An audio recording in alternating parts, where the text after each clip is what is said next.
Morning. Hey, crazy morning. I'm in town exercising. I came by to see my mom for a minute, say hi. And my mom's neighborhood, she has, just let me explain real quick. She has a canine officer that lives 3 houses down. She has a sergeant sheriff that lives right next door. Then on the other side of her, she actually has a intelligence guy that's retired.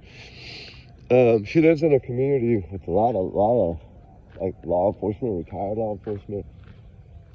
We're looking for ring cameras right now because one of her neighbors had his brand new Jeep stolen that he was hiding for his teenage son that's fixing to turn 16 this month. And he somehow, like, they didn't have the fob or nothing, but he said somehow they're down here from McAllen, Texas, working, and that the Jeep, someone stole their Jeep off the driveway, bow and all, evidently. I don't know. That's kind of weird. Like, if you just bought it brand new, that seems more or less like something that, to me, I think they need to go to the dealership. Because in something like that, if you still have the keys, with these newer vehicles, 2025 Jeep Wrangler, I don't think you're going to steal them, right? I'm wondering, my thought to him was, hey, I'm not trying to be rude or mean, but do you think it's a possibility that maybe the financing didn't go through? And that they came to pick the vehicle up? You know, because dealership, if, you know, say for instance that it doesn't go through, it will, whatchamacallit? You know, they can come pick it up, right? They'll send a record. They know exactly where you're at. They can pick it up. Now, in this instance, I don't know if that's the case. I'm not saying that's the case. I'm just saying that my mom's neighborhood hasn't had crime and probably, as far as I know, I mean, that I can remember, especially not something like this. Now, sort of little petty things probably. You know, like someone knows someone's at a party, you know, something like that. Then something goes missing. That's understandable. Something little, something stupid like a barbecue pit or something out of the front yard, right? And that's more or less somebody being an idiot. Wow, it's a beautiful sky today. Look at that. I don't know, guys, what happened last night. I did so many videos yesterday. We actually got out and searched after the vet yesterday. I got Ruby out, filmed that Bastion Rogers video. Then we did a few other videos. But before that, it was yesterday, probably around noon or 1. No, 2:30 or 3, I mean, after the vet. I had done a short video to let y'all know that they were on the tail of this guy that had done that in Arkansas to that mother and father in front of the daughters. Because I'd heard through one of my sources that actually the camera footage on either a restaurant or a bank or something, the camera was pointed at the street. It could have been a traffic cam, I don't know, that caught him. So they knew exactly who they were looking for, I guess, at that point. Once they got license plate and all that, they knew who they were looking for, right? And I had done a video to tell y'all they were on his tail. Y'all will see it later. And it was way before it broke last night. It was so weird because I got the phone call like when I was at the vet. And he's like, hey, you remember me? I'm like, yeah, what's going on, bud? And he's like, I want to let you know, in case you wanted to jump on and make a video, that they figured out who evidently this person was, and that it was some kind of camera at a corner at a light. It was either, could have been like a fabric store or something. I'm trying to remember exactly what he told me. I'd have to go back and get my notes, but I think he may have said a fabric store, like a Hancock Fabric or a Hobby Lobby, something like that, that had a camera that was pointing at the road, and he did say something about a restaurant too, so I don't know if it was 2 cameras at a corner intersection light or something that caught this dude in the car, in that car of his. You know, they knew they had the car, they just didn't have license plates yet, and evidently they found that yesterday sometime around lunch or 11 a.m. And then of course, I guess the hunt began, right? And then of course they arrested him, and then yesterday even, they came out with the press conference, yesterday afternoon, which was crazy, because sometimes, you believe what you hear a lot. I mean, I trust my sources, but sometimes you have to take it as a grain of salt, which I thought it was so crazy, because I've been praying they were going to catch that guy for this children. Now it's heartbreaking. And whenever you find out that what you were told by your source, right, that you hadn't spoke to in a while. I hadn't spoke to this person in a while. They usually only call me with breaking stuff or something that they think I want to cover. I hadn't covered that case yet because, of course, being sick and all that, I hadn't covered it. I had already started doing a little deep diving, but there were so many people covering it that I felt like, okay, look at this weird cloud. I don't know if y'all can see this. Hold on. That little cloud right there, it looks like a snake. It's got all these little squiggles. So my point that I was trying to make is that they actually figured out who this guy was yesterday in the early hours before noon. And then, of course, I'm sure they worked from there on catching him. So thank God, right? I mean, you'll see in the Sebastian video that I was talking about it and giving y'all the information. I told y'all, of course, take it as a grain of salt because I had just heard it and I didn't know if it was correct yet. There hadn't been no arrests or no breaking news yet on it, so I really didn't know. And then come to find out, after I got in around 10 last night, 10:30, I saw it and I was like, oh my gosh, I knew I should have done a video on that, right? But I had so much other stuff going that, so you can't always believe everything you hear, right? That's what we talk about a lot on this channel. And wow, needless to say that he was right, which is cool, right? It's very cool. And it's one of those things that you just never know, right? You never know what's going on until it breaks, pretty much. Like, I'm a law enforcement person. I believe that once law enforcement comes out and says it, hey, it's good, right? But anyway, I'm on my exercise this morning. It's like 6 something in the morning, and it was shocking to see that when I had gone by my mother's earlier to hear that. The people were all out in the street, and I'm like, what the heck is going on? I didn't know something happened. And then to kind of find out, he's asking me, hey, you live around here? I said, no, my mother. And he's like, okay, do you know if there's any cameras? And I'm like, man, I think every house in here almost has a camera. Pretty much everyone in here is some kind of retired law enforcement, sheriffs, SWAT, somebody like that. And I said, so neighbors on both sides of my mother, which was about 2 houses over from where this happened.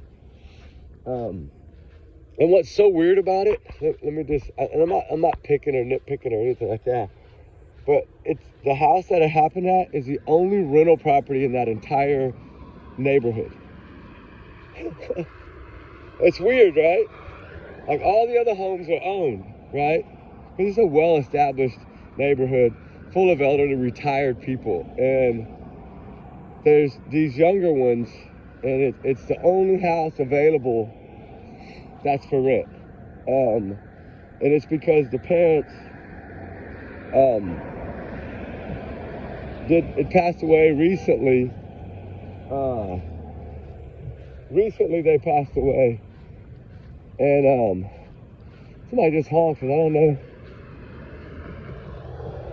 know who that was. I don't know that person.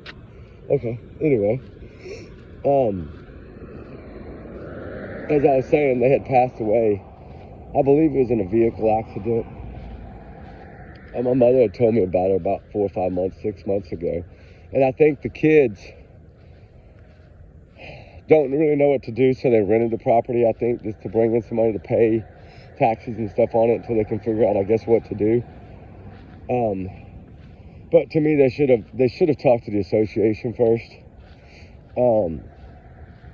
To check with everything, because, they have, it's like a community. They have, a swimming pool, a clubhouse. You know what I'm getting at, right? It's like that. It's like a little community. And these people, it's like all elderly. They walk their dogs in the morning. One lady walks her cat on a leash, which is the craziest thing I've ever seen. I need to film that one day. Literally walks her cat on a leash, like around the block and all that. Like, it's crazy. And it's just something that I guess you would say that it's not something that doesn't happen. But anyway, enough rambling about that. I just thought that was crazy this morning. Because after last night and yesterday, everything went crazy. I broke my camera. And I mean, it just literally just dropped. I don't even know how it dropped off the clip. And it landed like right on the bubble of the screen, right? The new Canons that have the rounded bubble, right? Because remember I tell you I was going to try out the new camera? Because it's like a 260 degree angle that it films, right? So it'll cover a little bit more. And I'll be dang it, the first time I was trying that thing, I didn't drop it and break it. And as y'all know, I cut my leg on a license plate. Ruby went to the vet released her. So that was the good news yesterday. I went to my doctor. My doctor said, hey, you're looking good, buddy. I'm like, all right. He's like, we still need to do EKG and all that, You know how that drama goes. So that was the only thing left on, I guess, my checkup. Because it was kind of like my yearly checkup at the same time. So he's like, dude, you're like a month off. I might as well do everything at once. So I went through all that.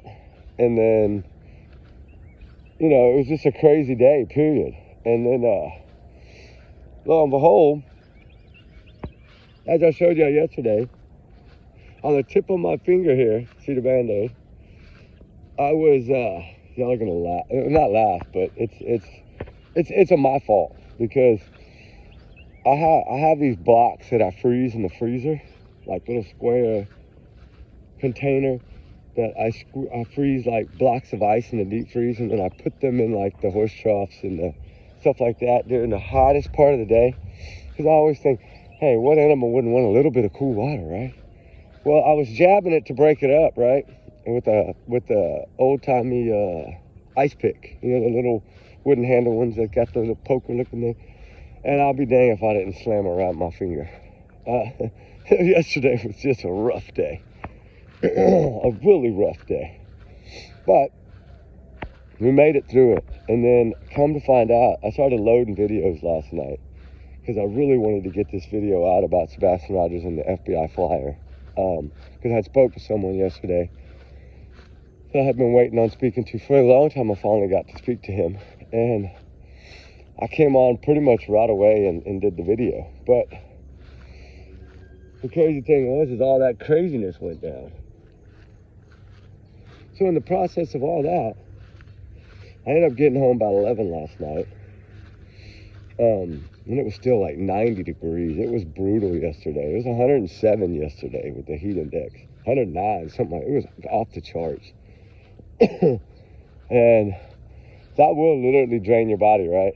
Literally drain your body. And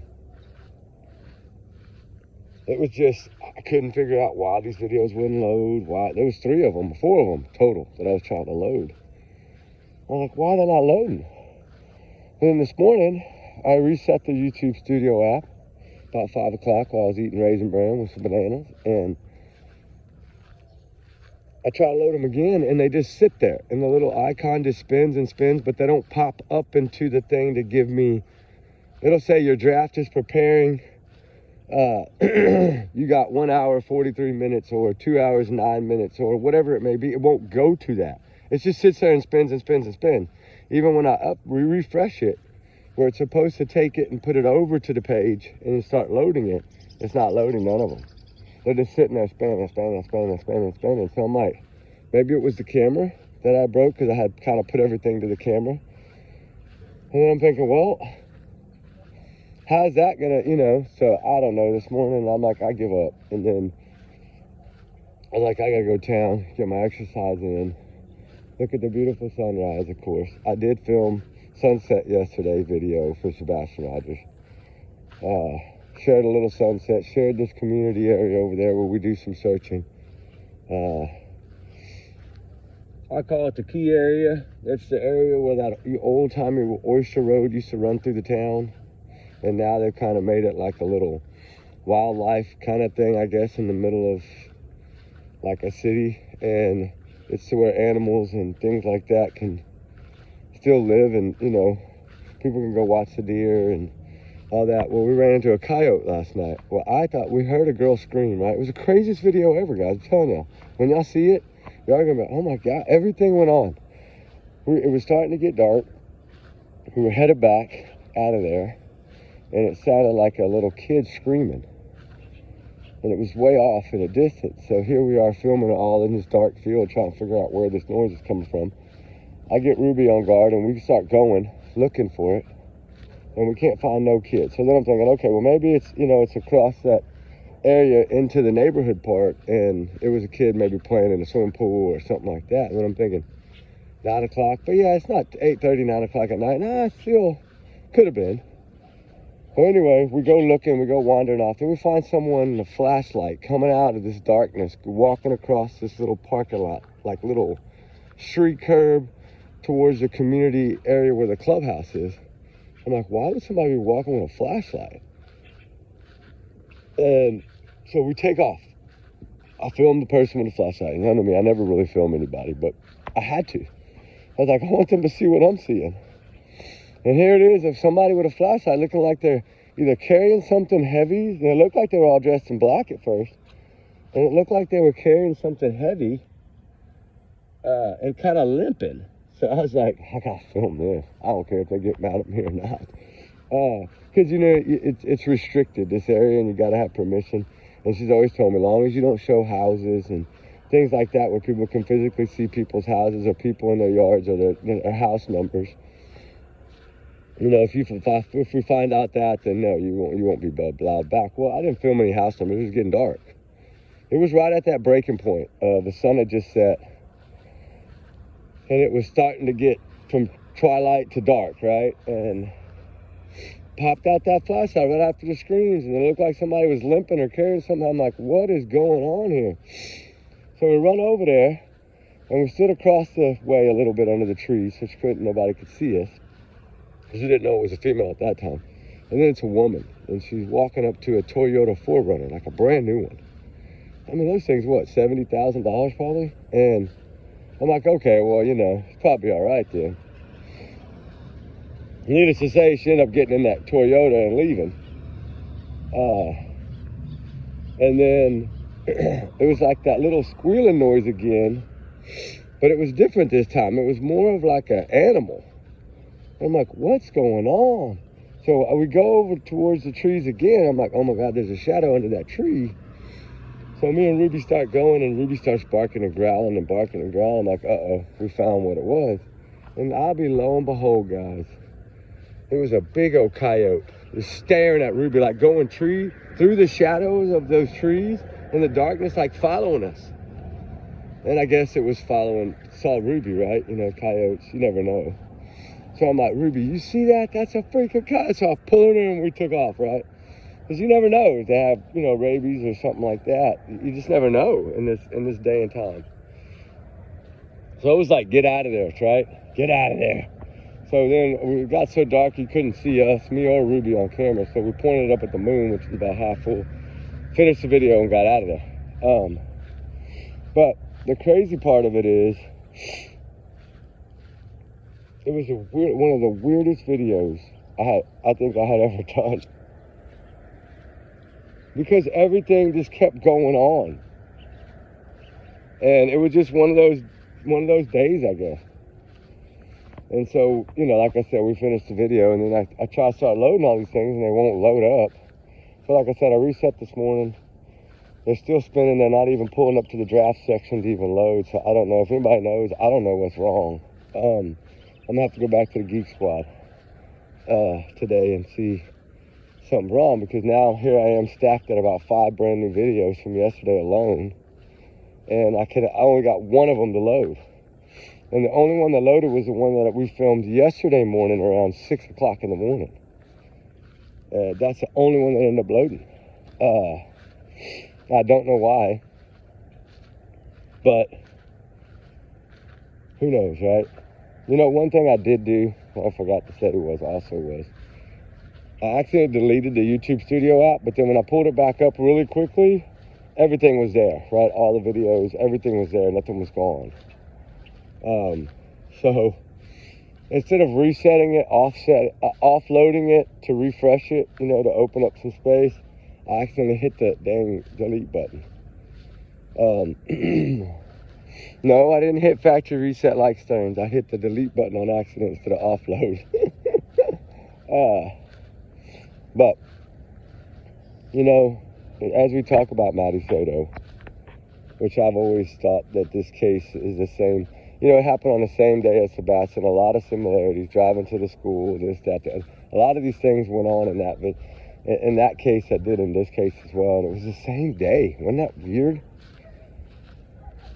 So, you know, Stearns, a lot of people are learning a lot of these phone conversations and a lot of these things.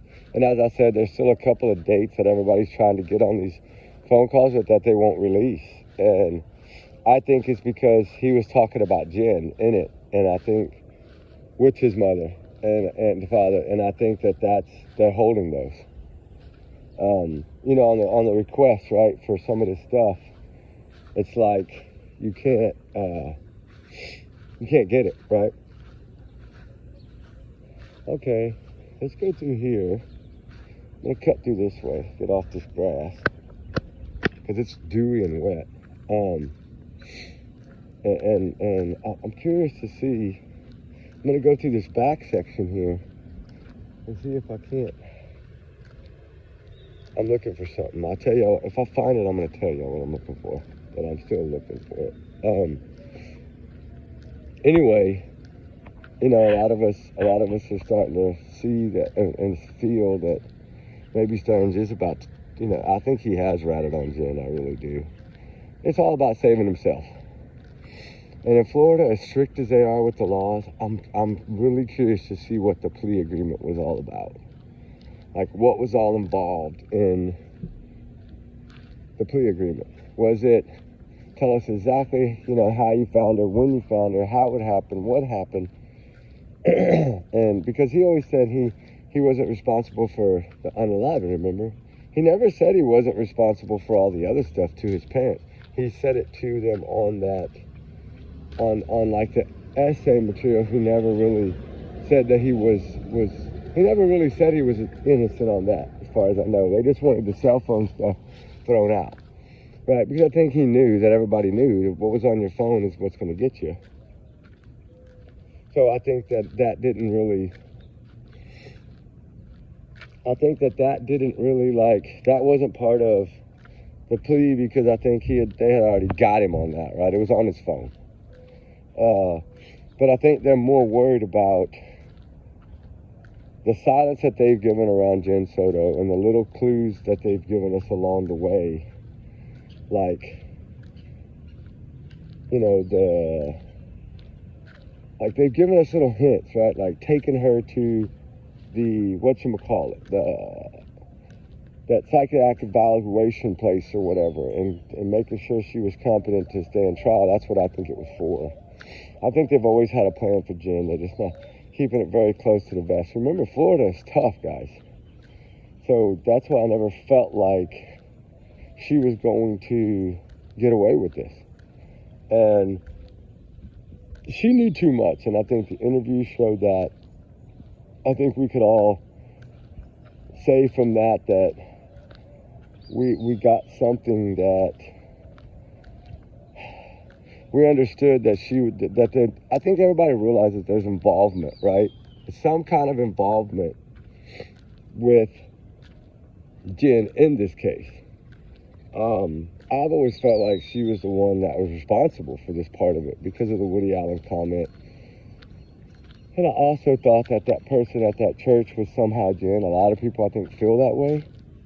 And so it was one of these things that somehow, some way, everybody always felt that there was involvement, right? Oh, basketball goal. Look, I can reach it. Look how tall I am. Haha. And I always felt like there was some kind of involvement on her part that, you know, like somehow, some way involvement. And I'm wondering if all that now is going to come out. You know what I'm saying? But you never know, right? You never know. I'm trying to work my calves out. They've been really tight lately. But I felt like somehow, some way, there was some form of at least knowledge, right? Because she's the one that was talking about in the beginning, she heard Maddie in the kitchen. I think she even said she saw her, right? At one point. And then she kind of changed all that and was like, tried to pull herself away. And I think that let everybody know that something, somehow, some way, with those little comments of Woody Allen and the pictures, oh, that's not that bad. That's not, like, she was more or less defending him than she was going against him, right? So I always felt that somehow, some way, she would go down. And I think a lot of us felt that way, right? So give or take her involvement somehow. And I think we're fixing to learn a whole lot more, guys, from that right now. That's going to maybe give us a better understanding, right? So with that said, I think that it's hopefully it's all going to come out, right? I'm going to leave it at that. So justice for Maddie Soto. I hope that all this evolves into something that gives everybody a clear picture of exactly what happened to Maddie Soto. I'm not saying that that's gonna come out, but I hope and pray it does. I have a gut feeling that it is, but everyone is innocent until proven guilty in the court of law. We know that. And of course, these are just my opinions, allegedly, my thoughts, and my free speech. I'm entitled to that. And of course, y'all's comments are y'all's, and y'all's alone, not to reflect the Rich and Ruby channel, but we do our research together because we're a big heart little family. So with all that said, guys, y'all have a blessed morning. I'm going to try to upload this to see if maybe this video will reset. That's really much why I did this video this morning. But I wanted to spread a little bit of awareness, you know, again, for Maddie Soto, and hope that something is going to come out of all this, and they're both going to be held accountable for what they've done, in my opinion. So let's see what happens. All right, guys, have a blessed morning. This is kind of just a little load video to give you a understanding of what all went on yesterday and a little bit about Maddie Soto. So with that said, guys, we love y'all. Have a blessed morning. We'll talk soon. Be safe. All right, guys. Oh, trigger warnings times 100 million. I almost forgot. Y'all forget. Let me forget. All right, guys. Talk soon. Bye.